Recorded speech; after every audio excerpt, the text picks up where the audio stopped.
Welcome to Yankee Stadium. When I first made the thumbnail for this video, I had the words SS Indecision as part of the thumbnail, but then I realized that that just sounded like the worst name for a ship ever.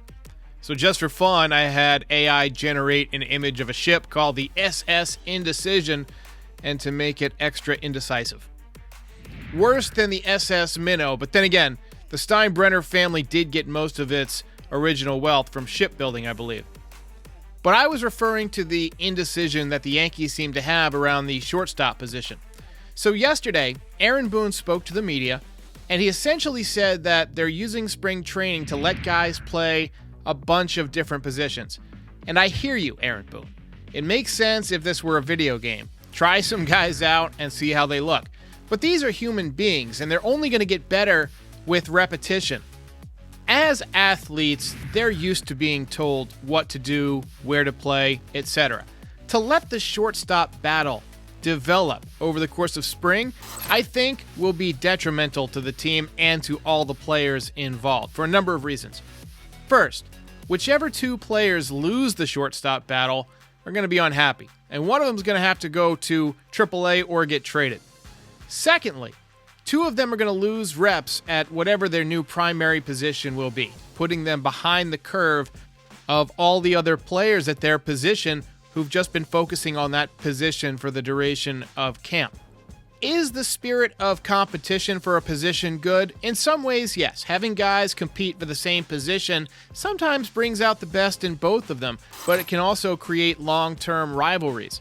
Now, Cashman and Howe have both said that the Yankees aren't done, and they still might make some moves during spring training. I think that, too, is kind of a mistake for a number of reasons. I think all the moves should have been made by now.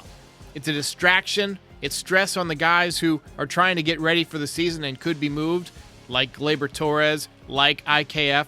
Spring should be the time when the manager takes control of the players on the field, and he says, look, you're playing here, you go here, you go here. This is your role, this is your role, and this is your role.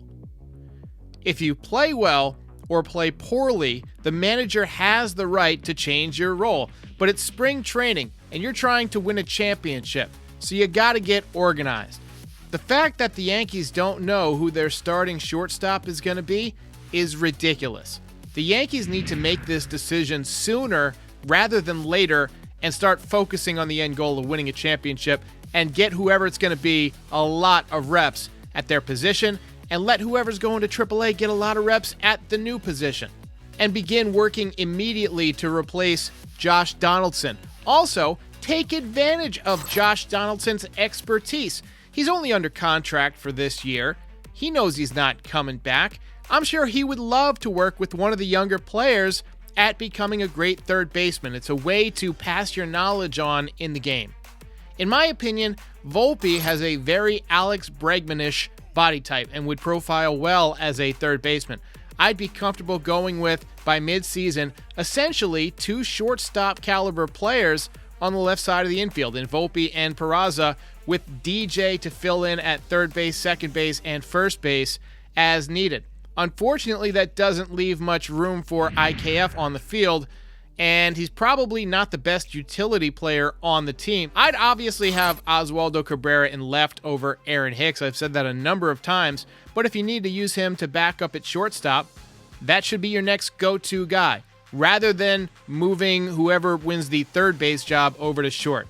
You know, when A-Rod came over to the Yankees, Torre made it a point to say that, hey, if Derek Jeter goes on the IL, we're not going to slide Alex Rodriguez over to short. He's our third baseman.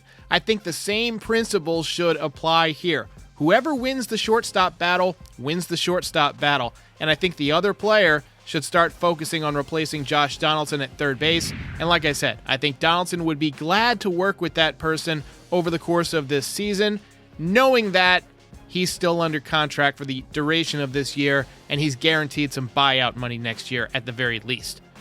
Anyway, spring training games are set to begin soon. I'll have a post-game recap on Sunday and Monday, and then we'll do one or two more near the end of spring training with some other stuff mixed in. Opening day is right around the corner, and it'll be here before you know it. Stay tuned. Hey everybody, if you've made it this far, we thank you. If you'd like to support NYY Recaps, please like and subscribe or pay a visit to our Shopify store for some great Yankees merch. Yes. If you're watching on YouTube, the link is in the description. But if you're listening to the audio version of this podcast, just visit NYYRecaps.shop.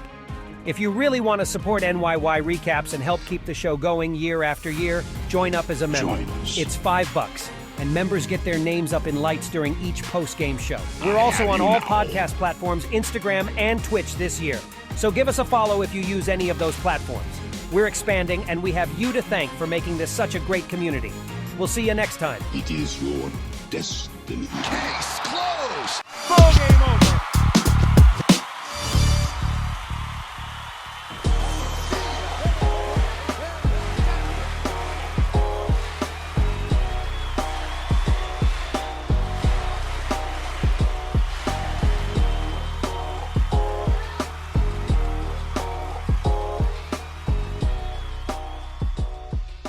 Most impressive.